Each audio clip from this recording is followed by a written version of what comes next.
a brachioplasty, and that's basically the excision of skin and fat to tighten the arm.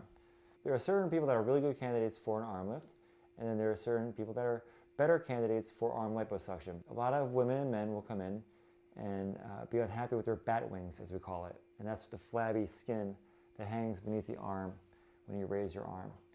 Some of this develops from age or weight gain, but it also could occur from weight loss, rapid weight loss, where a great deal of weight is lost very quickly and the skin doesn't have time to retract.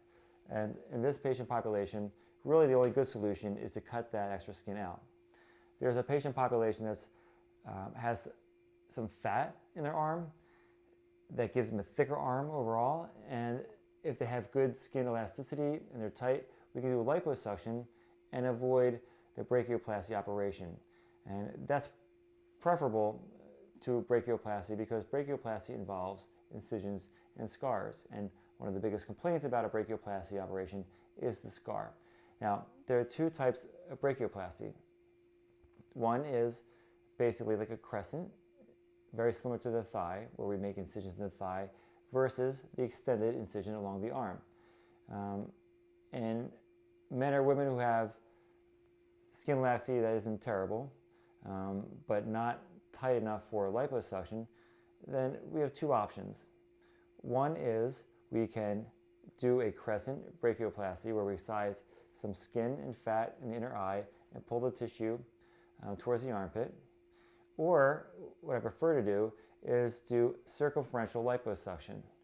And while we do circumferential liposuction, the primary goal is not necessarily to remove fat, because in this patient population it's not just fat, it's skin, but remove some fat and then allow the skin to contract. When we perform liposuction to these tissues in a circumferential fashion and break that skin up from its inner components like the muscles, in the healing process with tight wraps, we can get the tissue to contract. And in some people, they're fortunate enough to have enough contraction to avoid larger scars. And other than wearing wraps, there's really no other significant downtime. You can resume activities assuming that you're pain-free enough to do so. Regarding the brachioplasty operation where we're making larger incisions, the downtime is going to be longer because you're going to need to heal those incisions, and strenuous activity may disrupt the repair and open up your incision. So the downtime for that could be several weeks before you're really going back to regular strenuous activity. But there's no reason why you can't return to activities of daily living with both operations in a day. When patients have liposuction, the starting point is much different than the starting point for large bat wings, if that makes any sense.